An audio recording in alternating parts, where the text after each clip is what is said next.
of my friend. They are in that axis. Now, have you asked yourself, in that area you are talking about, that place is where Kubana chief priests come from. Also, that is where Pastor Lazarus. Yes, I'm coming. That is where Pastor Lazarus of Choosing comes from. That place. That is where Uwezoke, that art film, comes from. That is where Odumeje comes from. If you go the wrong way around, that is where Ebukobi come from. Ebukobi come from neighboring village, or Obliheju or 4. Why are they not talking? And moreover, you can't tackle problem from up. You need to start from the root. A couple of years ago, a popular Igbo person that Igbos love so much, Igbos takes him as a god. He made a broadcast and told all you to enter the bush. In fact, that he kept a gun in Benin, that some guns he imported and kept somewhere in Benin, that they should go and take it and enter the bush. The video is out there. A popular Igbo person said this. Now, why are we trying to sugarcoat it as if we don't know where this thing came from? See, my brother, it's easy to set a fire, a small fire, but you can never say what the end will be like. All the people were celebrating that time that Messiah have come to give them people that will protect Igbo and Ala Igbo. And some of us was crying, complaining about it, and we are called Sabo. Today, what is going on? But it's appalling, even up to this moment, many Igbo people, I'm very sorry to say this, even including you, cannot be bold enough to mention that name. Because anybody that mentioned that name will be targeted. So we are not ready, and this thing will continue. And that person that started this thing, even if he come back from anywhere he is today, he can never control this. That is the pure truth. If we want to tell ourselves the truth, this thing have gotten out of hand. And we say when the thing started, when that person was dishing out order and threat, telling people to enter the bush, to go to Benin and carry the guns he kept there, Igbos were happy. Now we are blaming other peoples. Those bones you are picking yesterday, was it Fulani that kept those bones there, that kept those Igbos there? My brother, what are we talking about? Anytime we are ready to fight this thing head on, we will fight it. But for now, we are not ready. Tell me who is speaking. Have you seen Ebukobi said anything about what is happening to his neighboring town? Have you seen Lost Choosing said anything? Have you seen Odumeje said anything? Have you seen even Brain Jota? You know Brain Jota? Hello? I know Brain Jota comes from the same place. Odumeje, Lazarus Mwaka, Ebukobi, Chief Prince, and so Uwezoke that does film. All of them come from that same axis. Have you heard their voice? Rather, if they care about what Fulani. I am not trying to exaggerate Fulani. Fulanis are killing, but if Fulani kill 1,000, Igbos have killed 2 million. That is the truth about the matter. So let us not try to paint that sacred name Igbos love so much.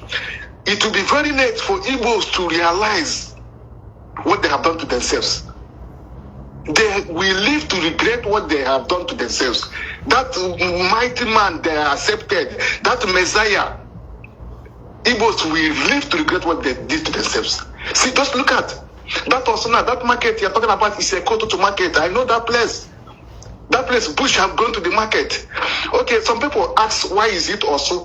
You know why they occupied Orsu? Orsu have a very big bush. There's a valley in Orsu called Mother Valley. Do you understand? So they take that place as a hideout. Hello? Yes, go ahead. Hello? Go ahead. Yeah. The valley in Orsu, they call the valley Mother Valley. So that's their hideout. That's their place they have occupied. That's the place they take as a hidden place. So maybe when security people are coming, they run to that place. And if you go to that place, you see some roads that have been destroyed. They are the ones destroying the road to avoid police and army from coming to that place. Okay, you are talking about for so only. There's a place in Okigwe called Ako Okigwe. That's the same thing. There's another place in Arondizog called Ipora in Arondizog. The same thing. If that place, no army goes there, no police goes there. Where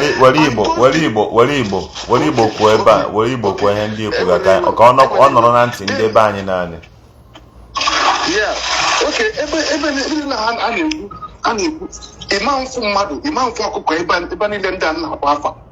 What other gafe? How would I tell you, Buchichauzu, destroy maybe Shauzuka, and then happy the Kudaha in Afia?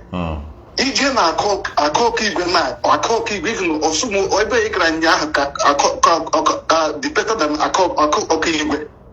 Around this work, or go and investigate. But all these things, you cannot hear it in any media. Non-Sompa will not say this. Non-Sompa that blows trumpet will never say this. And he knew. Most other people that speaks in Igbo land will not even people that want to go and give many people palliative. He knew about this thing. Obviously, he knows about all these things. Nobody will talk. If I commend their courage of going there, you try, God will protect you. If you go there, you're not even safe. They may even come against you now that you're coming to expose them because they don't want them to come to the media because these charlatans have taken over the media. As soon as he say anything, if it's one person come against say one thing, they will become in millions to debunk what that person is saying. There's one documentary I watched for one young guy from that also, one guy with Dada. That's one guy that is coming up on social media recently. I think that his channel is Kesh Orsu TV.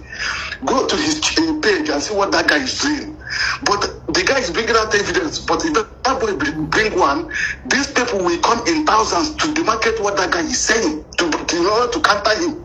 And mind you, these people in the bush that are protecting Ala Igbo, their commander is in Kuwait. They are commanding them from Kuwait.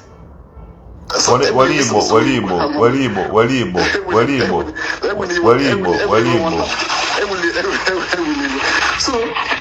nda na-agịnye ya na eze eluigwe anụ n'ụwa onye isi ha dị Kuwait kemgbe afọ ihe ka afọ 12 ọlọtabe Nigeria but ọ na ebe ahụ na-atọ ọda na-ekwu onye a ga-egbu na onye a ga-edebe n'ala Igbo every time on na social media na-ewepụta press release na-edebunk ihe gọọmenti na-eme which I'm not control government here, but ụmụaka ha have ejele social media gbuo ala be anyị ma ọ ga-etekwa aka before anyị meta ala be anyị back. So ebe ọ wụrụ from ha ụmụaka anụ enwere nnukwu ọfịa n'okirikiri ebe ha na-eji esokwa onwe ha ọ ya mere ha ji na-eme operate n'ebe ịhụrụ ha na-eme operate. Okay, ka m gwa gị nwunye my brother if ọwụ na ọha mara Chineke ha na-egbu nwunye my brother na that legal side Oshi Lagos na alata Ala Igbo. Obra God is good. You got to go. So, moto obra n'ime ina ihe m na-ekwu. Yes. Moto nwe my brother abara God is good. Pụta n'ụzọ according to my brother. Ofu maka pụta bịa were egbe gbawa taya dị moto bụ ji ọkada gbafuo. You got to go. So the driver akwụsị. So ịmụtụ ndị moto si eme. So the driver na-akwụsịzi ndị driver ndị ka ọzọ ibe ha na-agwa ha na enwere ụmụaka pụtara ebe a na were egbe gbawa taya moto esi bụ ihe speta ya. So about 5 God is good drivers akwụsị. Ihe na-agwa gị mere na I think February 2021 February 2021 if I'm not mistaken or 22. So okay like 5 God is good driver akwụsịrị. So my email to the drivers here, na-ebunye onye nke ha gbawara taya ya spare tire. Ma ihe mere ụmụaka adechi ya azụ amaghị nọ na ihe plan ụmụaka mere eme were egbe gbagbuo 5 God is good drivers n'ihu nwe my brother 5 God is good drivers. If nwe my brother sị na neighbor ya na ya nọ n'oche ship from Lagos na alata were nwụrụ bịa na mgbọtọrọ the man na ọ nwụrụ anwụ kedu reason ha sị na God is good a na-akwado ihe ha na-eme nọ na support ihe ha na-eme. And here now what na onwe any media buru ya na Igbo enwe any media ọbụla buru ya afọ ya any media no so mpaga gude nka ka ife ebe anyị na-eje ihe na gwa gị nwe ya my brother funne m funna m ana m agwa gị na onye ọzọ nwe my brother even anụ Lagos that time mo agbara like ticket God is good mo tiri my number as a next of kin so all the Christmas months God is good na akpọ m na-ajụ m about the woman ha mara dị traumatized God is good was calling my number okay in Lagos. So if we are not ready. When we are ready, we know what to do. We start calling them, we start condemning. I video cut on the video. So umaka na ni mwa here. Oh, we should answer ha. But them obodo go do no na biano. I believe we. And the watch I hear me here they too much side there on state. Eba case able most of umaka. Hello, am I coming out? Yes, I'm man. Hello. ụmụaka ndị a na-eme ihe a 80% of them a na-eshi Ebonyi were akpọta ha na some ndị Imo steeti ndị abịa adịghị too much na ya. Mainly the large chunk of it will Ebonyi, Imo and Anambra. Abia dị just so mkpụrụ ole na ole, Enugu dị mkpụrụ ole na ole. So ya mere Ebonyi dị affected that Enugu dị less affected. Ya mere Imo and Anambra ji were epicenter. Have you asked yourself on Monday, ụmụahịa na-eme business? Even ebe Jesus ndị Igbo ha bịa, ahịa ha na-azụ on Monday. Why is it Imo na Anambra mainly? In affair. So ndị Igbo ha na-hide eziokwu, ha na-sugarcoat until with this crocodile, this dragon, I totally million prempe, na-enye milk, na-enye yogurt, ya na-ebu, ya na-eto. Now the yogurt have come back to haunt us. We are calling politicians who is doing all this as if we didn't know when the thing started. Well, thank you. Thank you. Thank you, sir. Thank you, sir. Thank you. Thank you very much. Thank you. Now, Igbo on this live broadcast, Igbo onye Igbo su Igbo, Igbo onye Ikwere su Ikwere, nga-aghọta ihe na-ekwu. Okay? Igbo on this live broadcast, su Igbo. Were Igbo gwa ụmụnne gị okwu. Then, su Igbo. Were Igbo kwuo okwu ka ọ ghara ịdịkwa ka anyị na-eru ụmụnne anyị. Mana this thing achọrọ m ka anyị ji nwayọọ ma ka anyị ga-esi gbuo ụmụnne anyị ndị okwu. Then if you are a journalist, an activist, you have to work for it. You went to Nigerian School of Journalism, or you studied journalism overseas. There is a time you should take risk for your people. Some of these are brothers. If I have my chance, my way, I'm gonna like it, do more with them, bankata with them.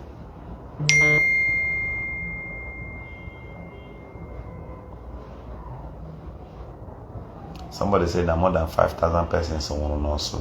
Yesterday, somebody was like more than 5,000, more than 6,000, Abi. Asana ageba na po produce. No, ote se dosa bones na slaughter. Ote se hip bones na slaughter no take she hip take geji na affair. The youths. Somebody said Governmental on the 5th and 7th of January, the worst happened. 14 people were killed in Ama Okpara. In Ama Okpara ihe Denansa. Then Umuhu Okobia. Eziokwa Ala Igbo and Ubulu ihe Jofo. Total number of 40 people. In these 2 days, between 5th and 7th, 14 plus 40, 54.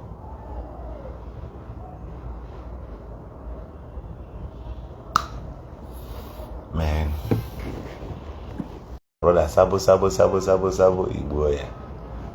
Sabo Igbo ya.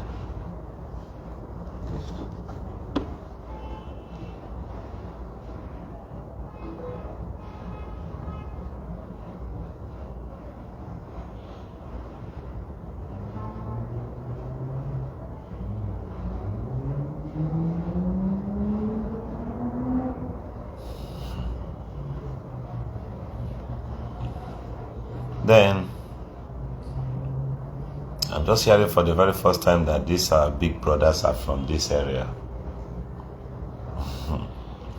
And they don't talk about it. Do you know why? Politics. People politicize everything. the church, they do the same. Okay, another person has confirmed what this person said. Another person just confirmed it. Whose name is hello? Yes, good evening. Governmental is my name. Speaking to you from a live section.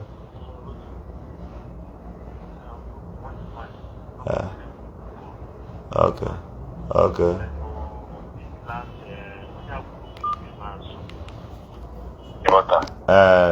It's on loudspeaker. Go ahead.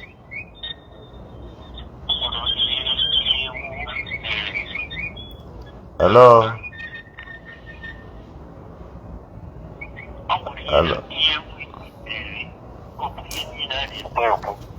I cannot hear you. Hello? Go ahead. Go ahead. Okay. I see no one the mazo. I'm telling you from my time because he money in food. So more actually from because of onye akwụrụ ndị mazụ kwuru ihe niile ọ gwụrụ ihe niile ewu na-eri that few minutes you kwuru ịma problem nwere n'iri na-abụ ihe ahụ agwara ha na isisi mbụ ọnya ha gwara ha na isisi mbụ bụ the problem ụmụaja na-eme ihe ifo ihe a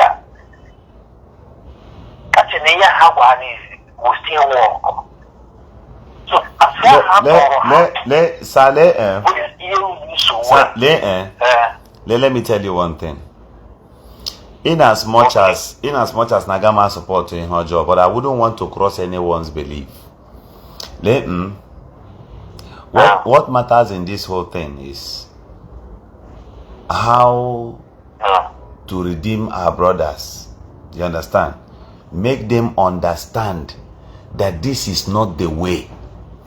Then while I try to correct you, Sige, don't follow this way. This way will not lead you to your destination. I am not also giving you an order as human being not to chase your dream. You understand? Now, wait, I want to drop this call now and say something to the general public now. Everyone listening to me. I like balancing equity and justice. I want all of you listening to me now. Emma, my wisdom will always try to tell me certain things, even if I try to endure it. I will be like, it will be triggered in me to do so. You see our leaders nationwide on how I get destroyed over there. Follow me. A good father, the reason why if we come back in the house and start behaving somehow, our parents, especially our mothers, will call you and say, "Nah, organic." She begins to monitor you. Our sisters, if they go out and come back, our mothers will be watching. Joey, are you singing? Maybe your sister will say she went to buy something. Mommy, no, you send me a message. Because of whom your mother is, your mother understands. No one will go to home.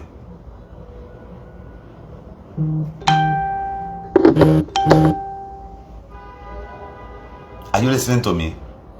Or Joey, your mother will leave Ozia holding that your sister Joey or go where direct. Oboso obliga to time iga no kwa no la.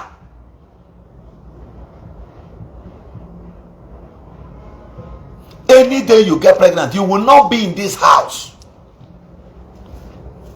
She starts placing warning. It is your sister that will start shouting, "Mommy, is it not you that sent me message? I went exactly at the place you sent me and I'm coming back now."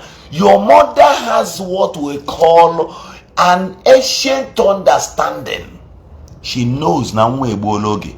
No sigi climb or walk. Hello? Hello? Where is this? I am in a meeting. I am in a meeting. So your mother will start attacking your sister's conscience immediately. Now look at this. Your mother is trying to perform the duty of dictatorship. Dictative. From there, your sister will be cautioned and know that even if she mistakes for another time, Naomi mistake to tell me that she cannot be in this house. Now, what is our leader supposed to be doing? Look at those people, those your subordinates. Look at them to be like your own children, like your own brothers.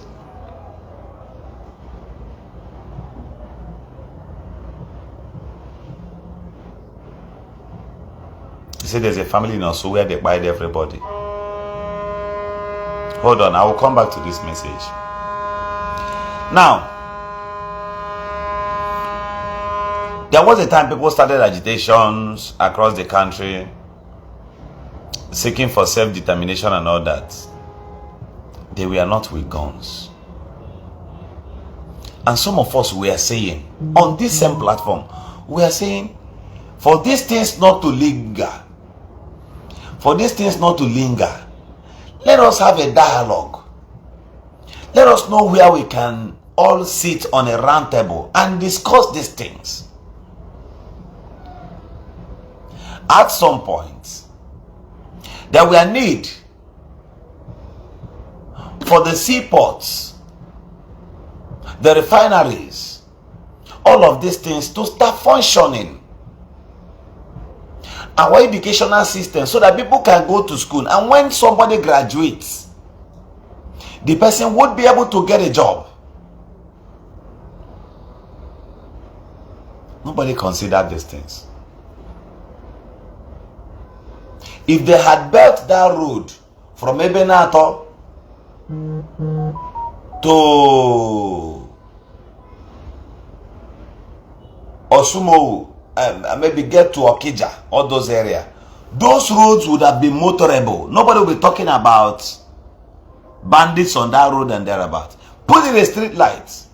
You didn't do it. Today people can no longer pass there.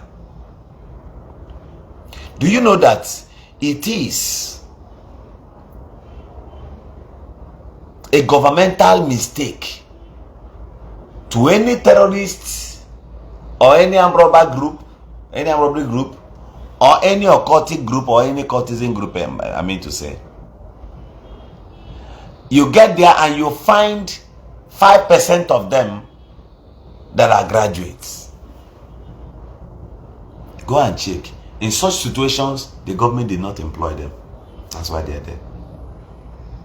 Anybody who has the comfort of AC, good road, good health centers and all that, wouldn't want to live in the bush.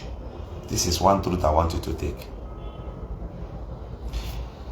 Instead of wasting the lives of our security men as of today, wasting the lives of some of our brothers who may ignorantly do the things they do, if you had given job, great job, the securities today, the younger people, the security officers today, many of them wouldn't have lost their lives. Unannounced.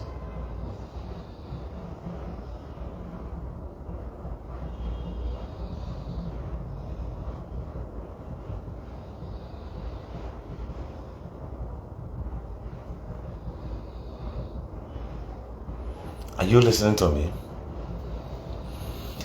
When leaders fails to stick to what is right, you begin to give dirty options to the youth. For your earliest information, I also want you to know that those security men I met in Orsu yesterday, 99% of them are all Igbos. So if you are from your so-called camp, all your brother back in Igbo, you know one tactical thing the government did in Orsu. What I'm telling you is the way it is. Believe what I'm telling you. In Orsu, they recruited Ndi Igbo. They brought my government from the situation Akalaka has small. They went and fetched our brothers, Sembocha police, DSS, securities, post one have there. Igbo can because I'm not supposed to say this thing on camera, but I'm saying it. When I confronted them and I faced cameras and I decided to ask questions to them, I decided not to speak English.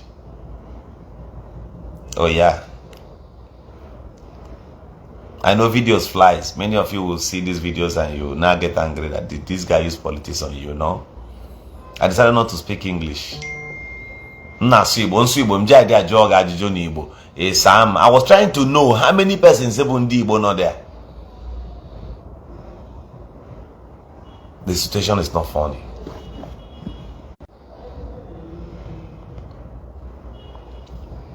The situation is not funny. So my security to protect your land, to fight your brothers of Igbo. Give one be fight the security. If you look at it, check and balance. Igbo can Igbo. The remnants. Do you know that I discovered that in one Fulani in Orsu?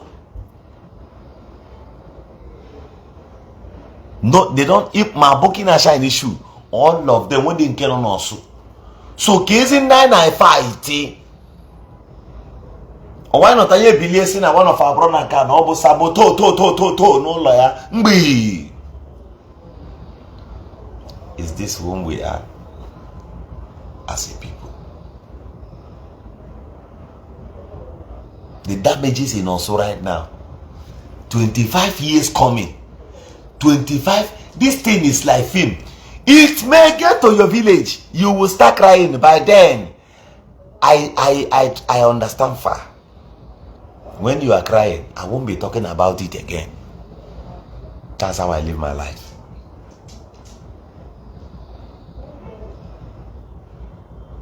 Someone should have been tagged on Nonsonko. I want to say something here. I want to pass a message to Nonsonko. I was supposed to make a special video for this. What I want to tell Nonsonko. Nonsonko, while you were in detention, go and check my page very, very well. I think I'll screenshot 1 or 2 or 3 videos or posts I made. I need to send to you in the private on WhatsApp.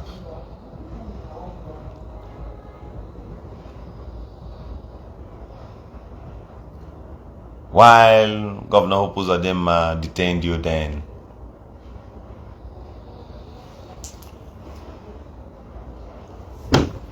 I learned my voice. I didn't keep quiet.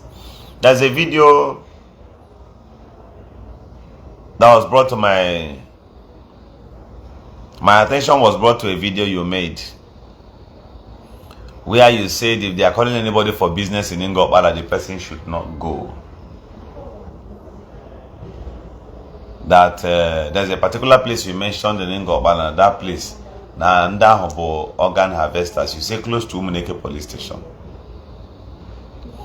And our people were sending those videos to me, the videos you made, and even say that you mentioned the name. Nonsonko, if you find such things going on anywhere in Ngobala, don't make videos. You said organ harvesters means Nanda Nebu mother, chap your kidney. So what you're supposed to do immediately, Governmental phone number is on the social space. Should have called me as a brother, and we would have done findings to that. And the moment we do our findings and get this picture clear, when you announce it, you've exposed it. Because I don't see the joy any Igbo person would derive in harvesting the organs of his brothers just for money. If you get such information, tell us so that we can grab that person and not making videos over it. So if you are creating content, be very sure of what you're saying. If it's not content, then you should have let us know. Reach out to some of us. I assure you, we will do the needful to stop such thing rather than blackmailing Ngobala. We've done the people of Ngobala, Kamji Igbo Soya, and ye may go in that kwesiri in the area of the Fulani Ifru Nabia, na Bakasebe, nearby. I beef go up, I go some things I suppose till now. Many of our brothers, our youth, our communities are being organized to combat these people. And I give you my word that I give me everything to protect our land. I give me everything to protect our land. Hello? Hello? God, network. Hello? Hello? Yes, good evening. Good evening. Should I put the phone on loudspeaker? I'm on live section.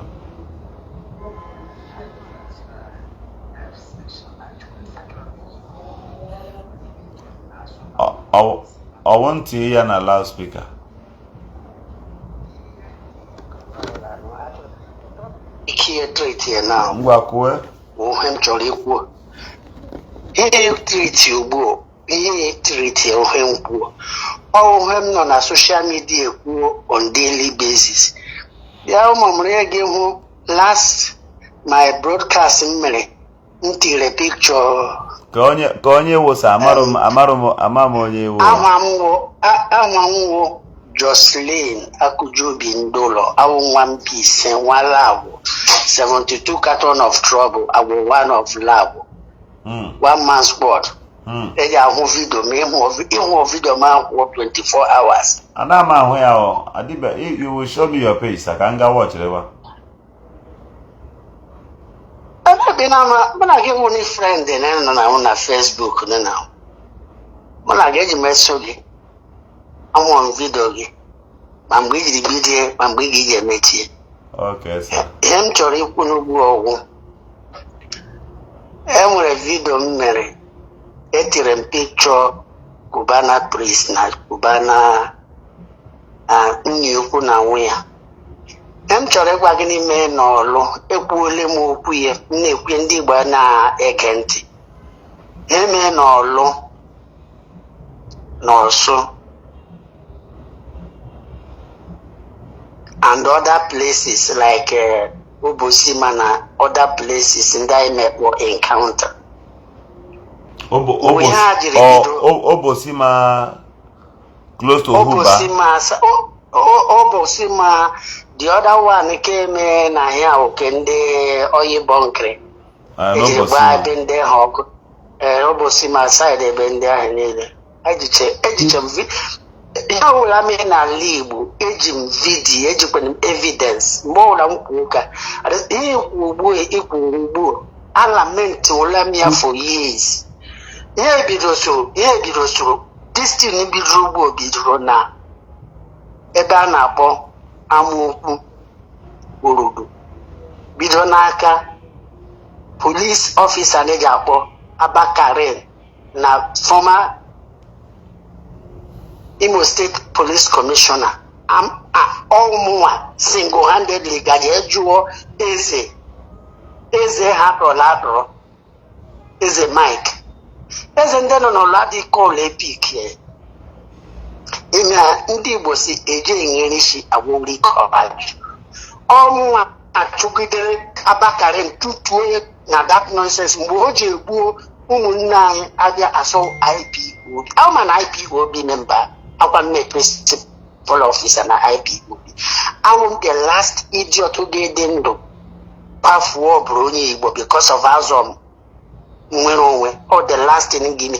Emma ndi Igbo, who video imere agaghị posted. And we're two things fighting na Ala Igbo. Omega la secular. Omega la sehege. They were here in the foot. Ndi Igbo jaka hinye chance in the Fulani me invade. Some of whom Igbo and the Fulani kwa war. He may no Orsu guta politics in do Orsu na wo Uzodinma ne bubago na ndo to and the boys because I'll try the boys here. Moyuku Moyanda. emna chọghị kpọwa nwanga now. Hope Uzodinma asaru dokobo na ndị otu ị na-ahekwa arụ ọrụ. Pụrụ mebie ụmụ Orsu ma oru. Ndị Orsu ma oru. Ma ndị politician ma ndị businessmen ma ụmụ na Ebube Agụ Hope Uzodinma na asaru dokobo ume dowere Osumoru because jụọ sị Osumoru enweghị ndị gị nọ na soshal midia fụda bịa kwuo ụka owudị dị otu ke fụdani na-akpụwo ọnụ ya akpọ mmadụ iyi ekwu hụ na ama afọ asụme Simon Ekpadi a member of IPOB gwe nwanne ejire egighị ji enyi ha eme n'Orsu Simon Ekpa na ndị APC arụcha ha ọrụ together emekwere na Orsu Olu Ihiala and Anambra including Ukpo, my own Ukpo. I know what I'm fighting to that place. Oh, APC or political. It's a wish you munai. Actually, he did audit Ala North. Manapana, George Kija won 24 hours. Every bit for Hana is Sikegi, Iberaka no big Sikegi. It's also bro. Umunoko. What a chemist? HMS, okay. It's Nibonian Bise. Umunoko. Almoyam Bis, Umunoko, bought it and got bad, okay. Hope Uzodinma and do take it one way and got bad. Gradually, you call it a hope Brunango Bala. Emma say, hope Nande. Fulani herdsmen nande potaria tiria na power wa ojobonde anwa. Sir, please, how many got bala? I am from Asian from Unto autonomous community. That woman Eburu chere that woman Eburu nango bala. No, this is wrong when somebody assumes any elected office and when you here as an enemy. This is what is causing problem in Orsu. Otamna no like Uzodinma. This is camera. Chere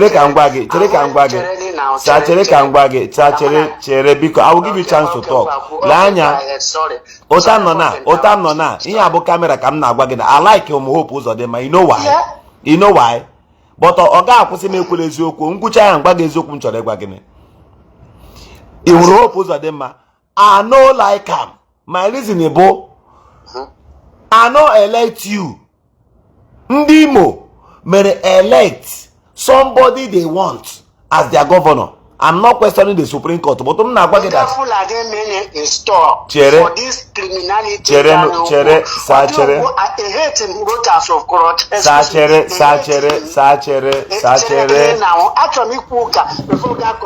right, please. I will give you a chance. I will give you a chance some other time if I should not say anything. No, go ahead. Now, if so far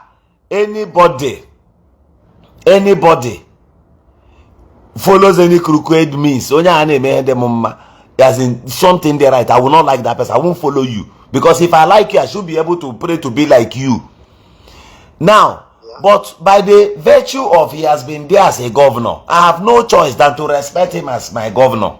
For now. That's true. I agree with you. You understand? I agree with you. Since on that position. Two, the last election, the council election in Imo State, lay the condition of Toshede, manipulations everywhere. Yes.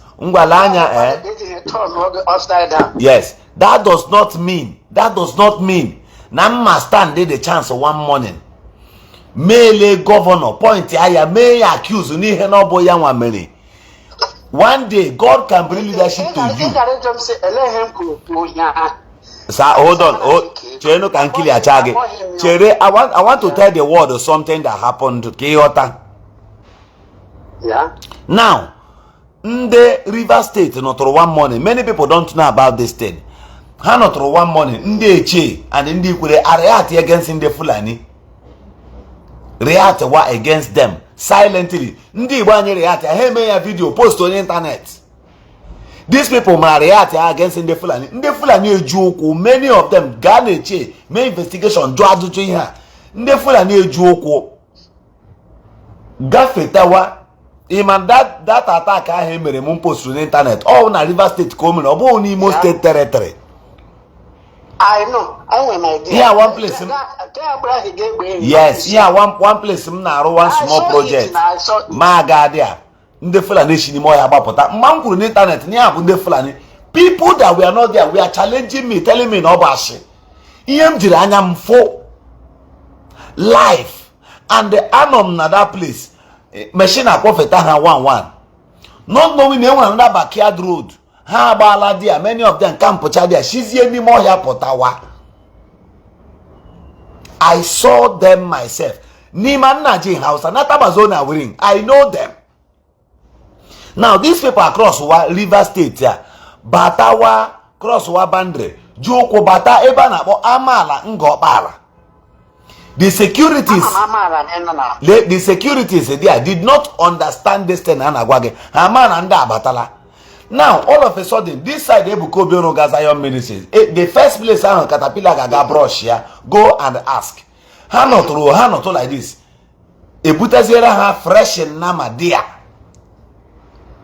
Zion did not even know what was going on. So, Amen of float the Hanoka had a richer say grasses. During that time, I was doing campaign. Some of my team there. One night, I better meet in Ngopala na Port Harcourt. When I latch back, Ejimi Bona share. Now latch back to Ngopala. So decide na Kozano Kaba power line because Chiela Kaba Kodrani easy. Nime at the middle of that power line. Chukuna Brumonya Kebe, Alangopala Brumonya Kebe. Afrumunde Fulani Nima Bale. They were more than 20. Nititi Moyang, Haji who one cow, Ocha machine Hoko. Ozuba, a man a motor guy divert like that and divert the other driver because him a Kaishaba in a mail, so you can have one. Ozuba, Baba Moto, Wahoko, Abahoko, all of them. If you see the way they positioned, so the police man hassle, Magwa, these are Fulani men. Has an Obama confront or her now, confront and under Abuebu, and there are many. While only 2 men is home. Yeah. So here is the war, and I have power line now on street. They will overpower us. And I have well our my own community. So that period down, that time out, Hashina, River State here, cross water, lay what happened? Mount Hamilton attack. Hemela attack na Rubok, when the Hamilton attack na Rubok, 1 man. Now he greet 1 man in the hospital, Hamilton attack. Now stadium no Port Harcourt no Magba. This thing where the chief security officer naga did that new stadium around Igritale. Henry the man attack, both the man, where so deep react outside camera. Nda we batango bala. So that period I have batango bala. Our people will notice where her. So the side the power line eba hanaga. Na enye dia car only. This woman a jewe farm. Wherefore her car we had the Richard crops here, and the woman felt that she is closer to the house.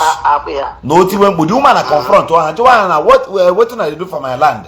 Why on they use cow? They destroy crops for here. Hey boya. Guinea Basra governor on the. This is negligence of security. Obo Hope has no business to do with that. Neighboring states. Excuse me. I don't know. Let's go and remember because they might like all these kind of things. Must we hate every leaders? By the way, I want a leader can attack. I want to attack. This is wrong. We cannot govern ourselves.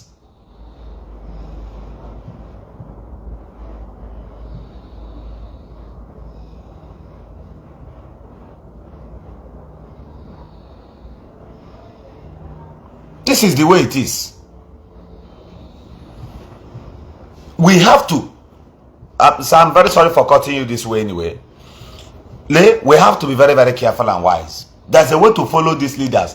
You see what is happening in Orsu now? Let me tell you. And with some things that we must learn.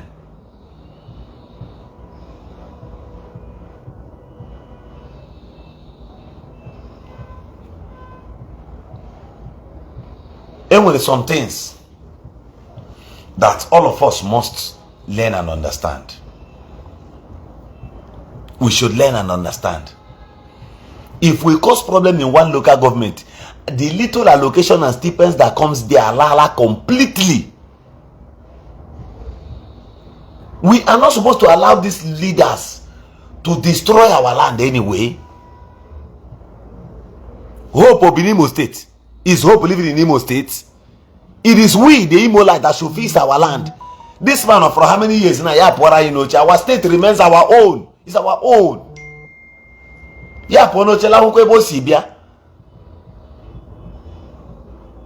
We still have peace in our land. We can organize it.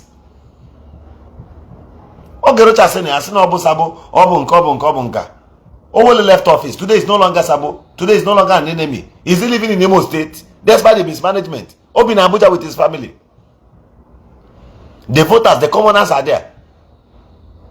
When we are writing result for the 27 local government, didn't they write also to vote? They wrote that also to vote. The same also about Sobaga. Which INEC officer, which INEC personnel will agree to carry electoral materials to also? But they wrote result and told us that also people voted. All those are our side. They brought results. Ala Igbo ndenze. To this thing, most of our brothers see be abroad. Go stop one of these things I name it. I'm not saying a governor can almost sabo or run the Fulani. How? Obu Edo State governor. Is he the one who went and brought Fulani? There's a Reverend Father in Benue today as the governor. Is the Reverend Father the one who went and brought Fulani? This thing is all about ethnic cleansing. If you don't know, that's why I don't have problem with your brothers. Your common enemy no now watching. Let security say it again that also. Buku maki Igbo so that again wa agba again boru munnegi. Ha wa agba ha gbagbu ogi wa. Ole kaide. After the civil war, I lose over 5.something million human beings.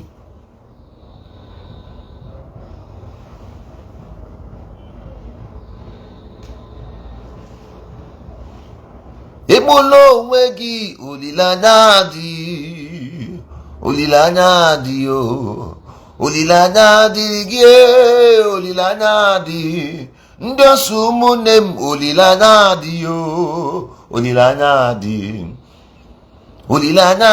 gie olilanya di ebolo wegi olilanya di.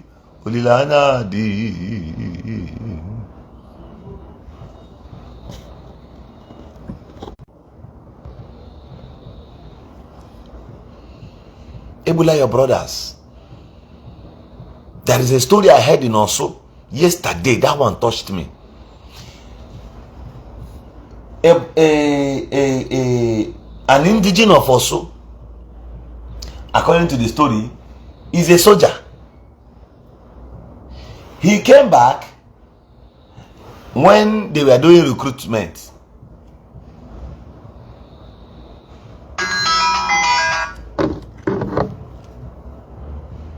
He came back and brought form to his stepmother's son, second son.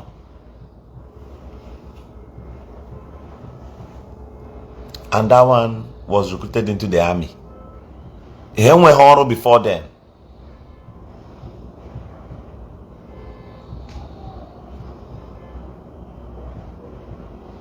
You know what? The guy became a soldier.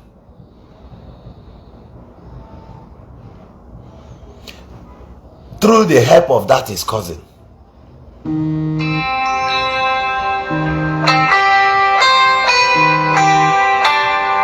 brothers, you know what? One day, they tagged it that the young guy who is serving in Mina,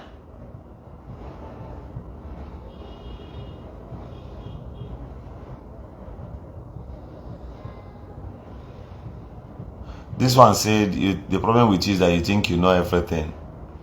Why you cut that man off? I buy you from this page. You are an idiot also for being here talking this rubbish.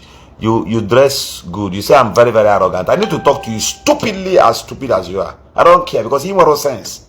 You don't know what is going on there. Let me suspend you first. Next time if I meet you on this page, Governor Zogu is my name. Governor Zogu is my name. Good evening, sir. Sir. Thank you. I'm on live section, please. Okay. Okay, you want me to put it on loudspeaker? Alright, go ahead. Go ahead, please. Go ahead. Go ahead, please. The whole world is listening to you. Okay. So, you what I want to talk, you now. That's our brother phone. Uncle able to eat, but I'm a new that place. No, not him.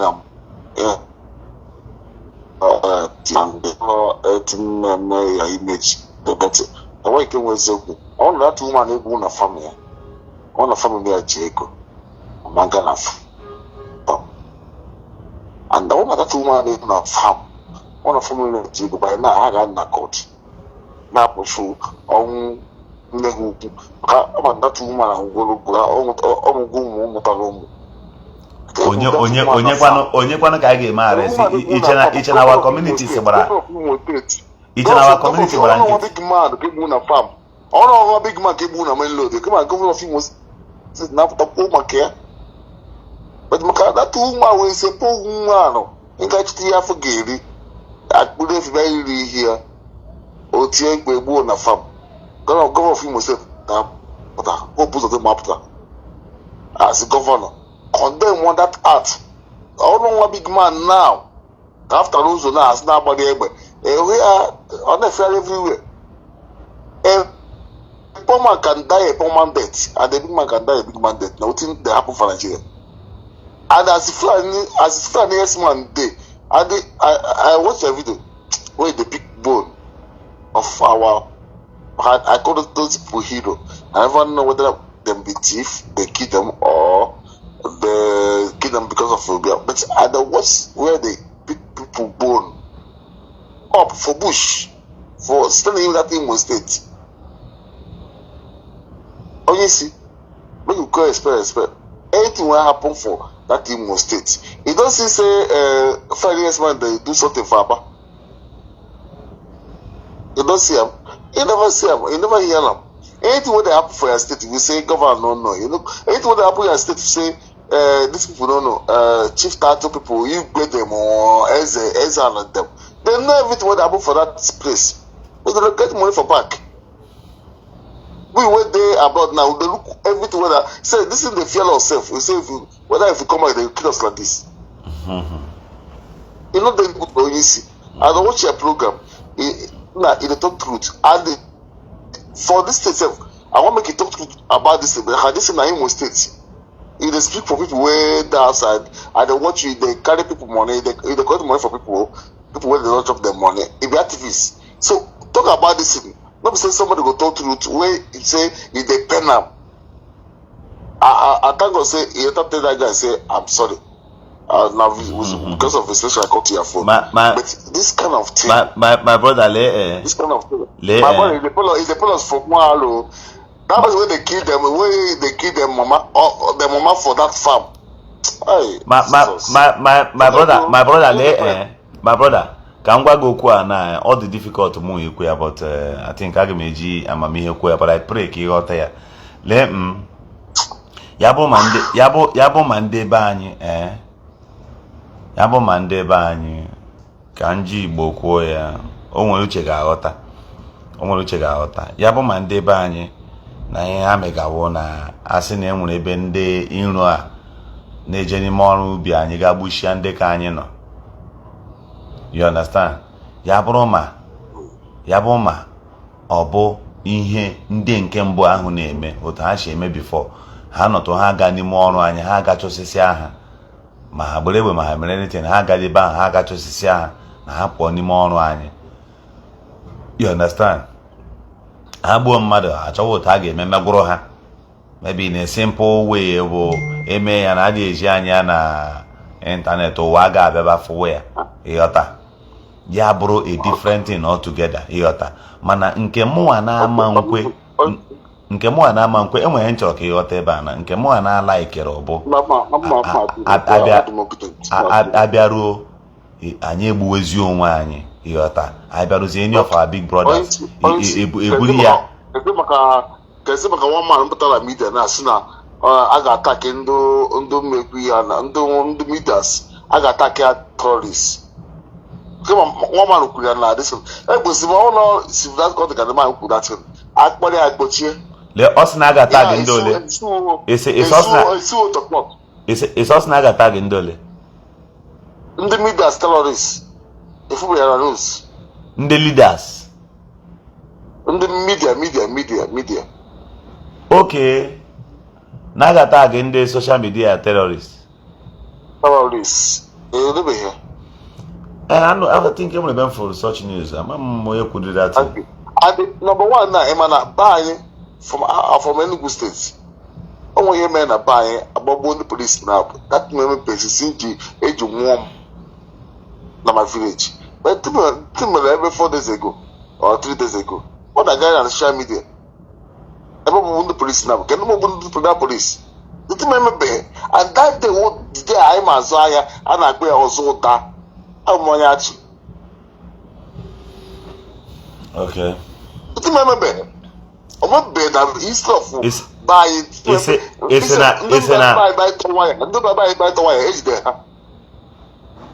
because of one police now move to hawk move here be na chi buy amonyachi oyo jidika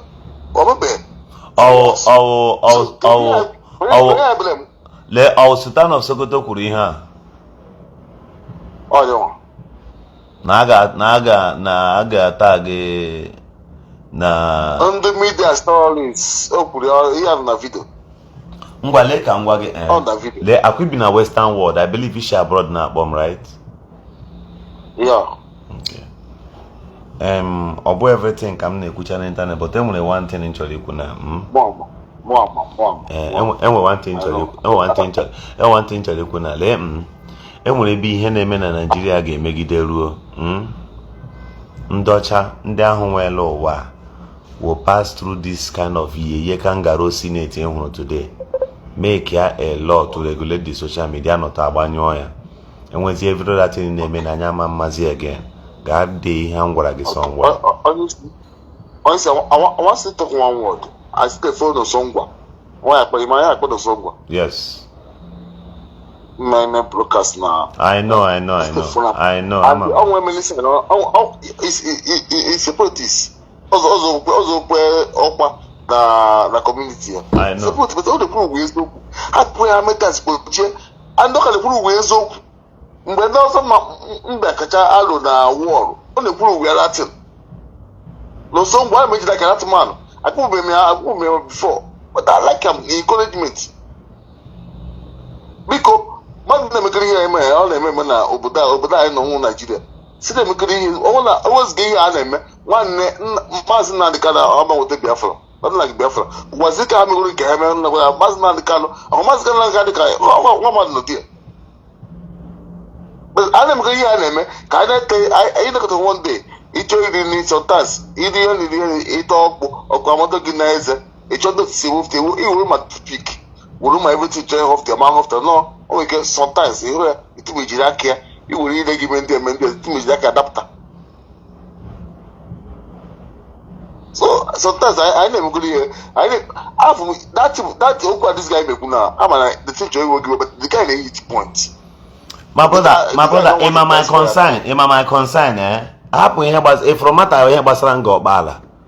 Believe you me, I had too much. Okay, as in ihe ọbụla nwere ike ime. When you get working on one, you got batango bala, boom, our mother. Ilawa free. I am bagging kitty. Okay. Nke a bụ ya bụ akụkọ Ugomma. Lee pụtawa ebe ahụ, pụtawa nga ọkpala hapụ. Alison Domishuku, o take nke ya over a hand. Now, Alison no Delta. O take nke over now fight the thing. The cool, both the police, the cool everything. Now fight the thing. And then I'm going now. How we keep wine? I just to go wine. Why not on the buying Jago? Government. My hair my problem. Namuku, my hair my problem. Here my problem, bo. Anye buzuno wanye. Oh, and where are only Bobola? That's the name of state to wine. That is your talent, press relief. I don't know. I want to go wine. Oh, yeah. Governor says them that individuals. Onye wanya press relief. One idiot to have one white. Up it the other side the black, the other side the white. Give my pa no kwa abroad. Give my pa no kwa na abroad. Ina tokoji ku oto shede. Give my way. Butuzo na ndo tie na mkai matu ma fala Facebook. Ona go wete wiki track ya. Ndu fa na me bundu mmadụ. Ndu fa na me bundu mmadụ. Ona go wete wiki track ya. But how they use Facebook, how they use WhatsApp, how they use everything. Better go say can't and buy. Every go wete wiki track in the family. Ndu fa na me bundu mmadụ. Why there? I them to I go to bundu ke. My brother, lay him and when anybody issues roke in Ala Igbo. Some of these things I would like to agma like after this broadcast. Man, I get in the private. And when some things some person making manalanya number one. Ya broma either on a village gi ndu ugwu abiaruo were efi ha zọgbuo mmadụ ebe anyị ụmụnne anyị ghara ya atị ya were ihe megwụrụ ha chere mba lee ihe na-akọsụ datin. Enwere onye Fulani ga-achọrọ gị ma bịawa ka ọ gbagbuo gị ji aka ya mee vidio ọ dị hard. Ihe a na-agwa gị ọgalee abịara m ime argument ọ bụ ịga mee nke gị ime vidio ime vidio ipost onye ụwa ịchọ ka iprovoke ya while enwere ha na-akpọ gorilla warfare.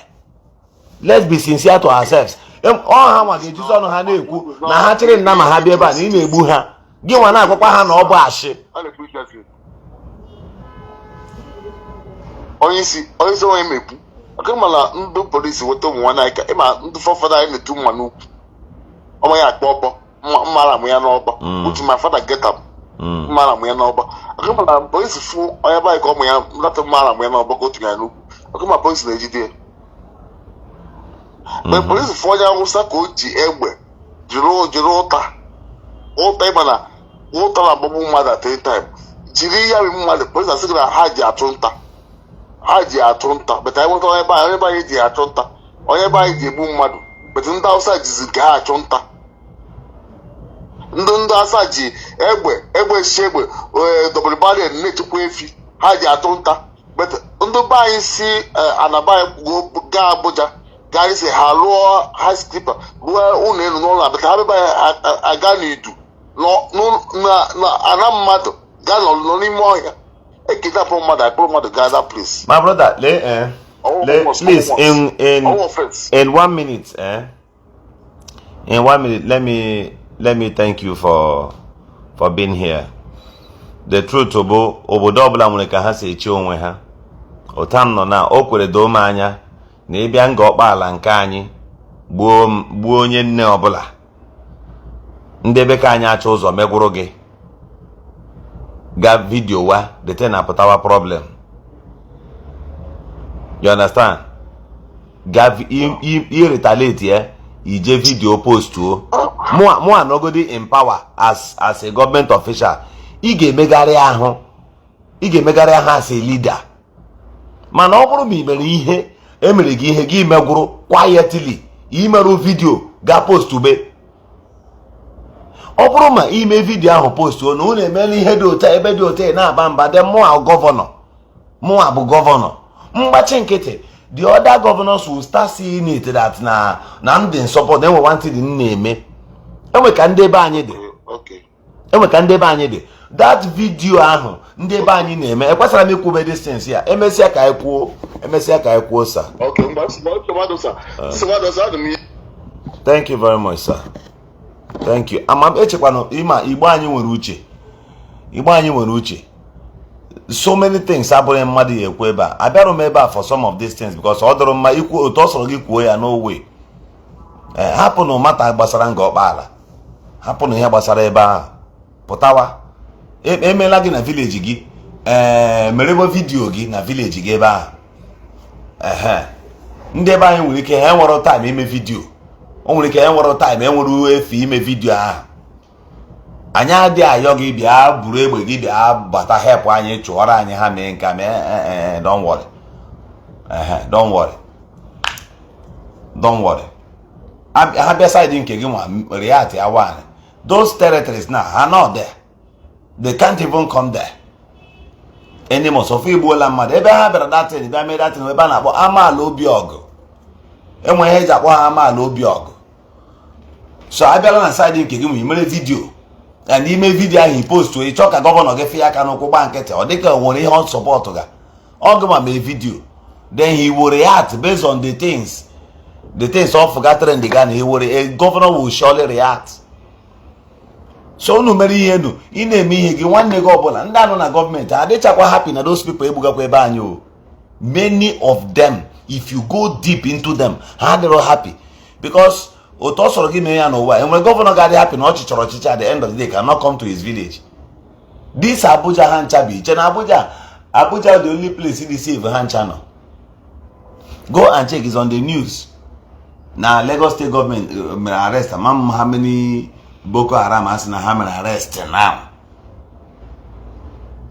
Even in Lagos. So give one no Lagos if you don't need the save, it's coming. Ihe agwa gagebo Igbo a unu egbula onwe nu. Egbukula onwe gị. Anọgidekwara gị sị na nwanne gị a this your brother nke a na ọ bụ saboto ebe ụlọ ọkụ. So let's walk away from that level. Let's walk away from that level. During the time courtesan na-ewi well na Rivers State, militants na-ewi well. Emegide ihe onye mba mmiri fork up. Ndị otu ya ndị ọzọ sị ka ha go near overboard. Ụmụnne ndị mba mmiri ajụ. Onye Igbo anyị ga-anọ ndị mba mmiri decide asị ka egbuo nwanne ya na ọfọ kọla up. Gị nwe soro gaa chefuo na -1 n'obodo gị. Ohi na-ekreti. Onye Igbo ọbụla dị mkpa ma onye Igbo otu ọ sọkwuru onye Igbo ahụ dịrị. Onye Igbo ọbụla dị mkpa. Na internet aka ifo how wicked some people dị. Enwere mgbe ndị na-asị na ahapụ Nnamdi Kanu. Pia! Some people abịa na my inbox. Governor Zoku, you are stupid for saying such. Ma ebido okwu na sị gị na ịhapụ Chukwuka Ijele. Somebody abịa, if you try and make that post again, if you come to my inbox to tell me that you are a fool.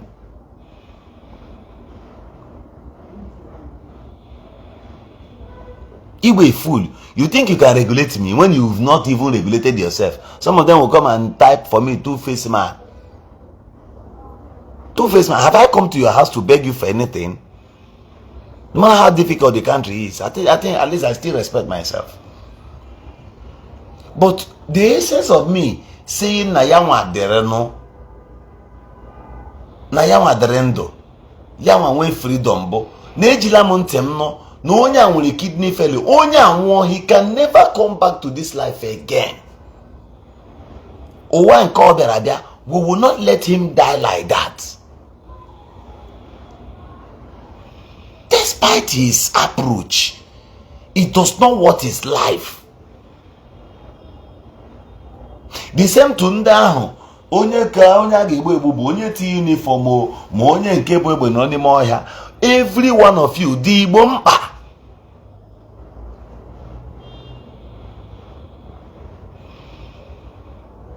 Ala Igbo mama no mara monagi. Ala Igbo mama no mara monagi.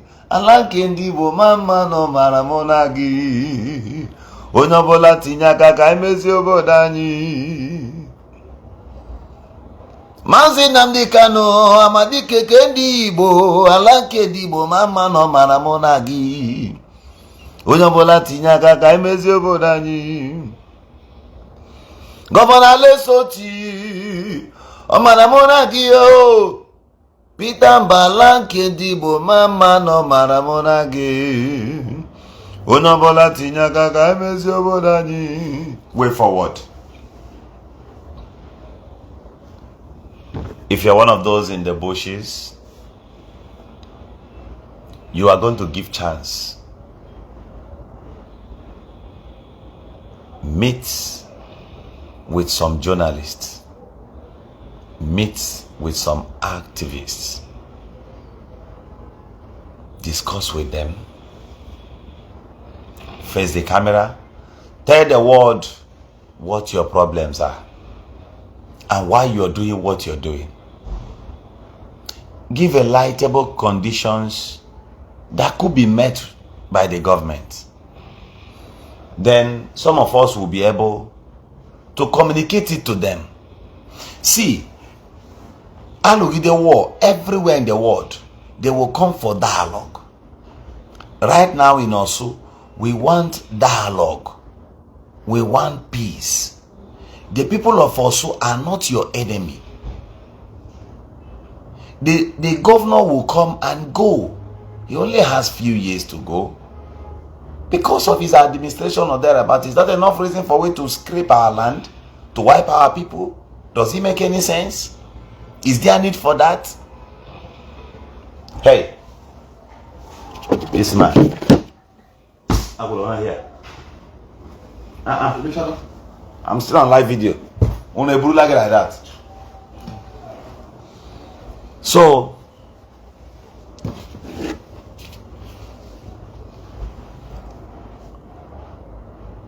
we want peace in our land.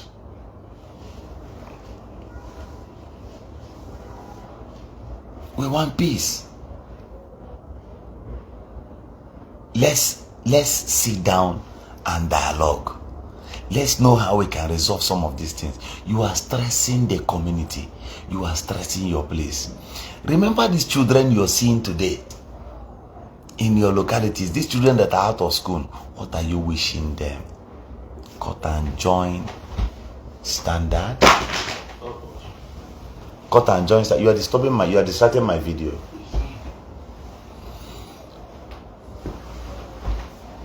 Is that what you're wishing them?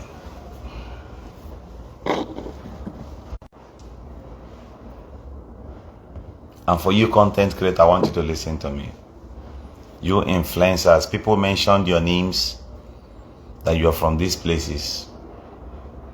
You're busy making money.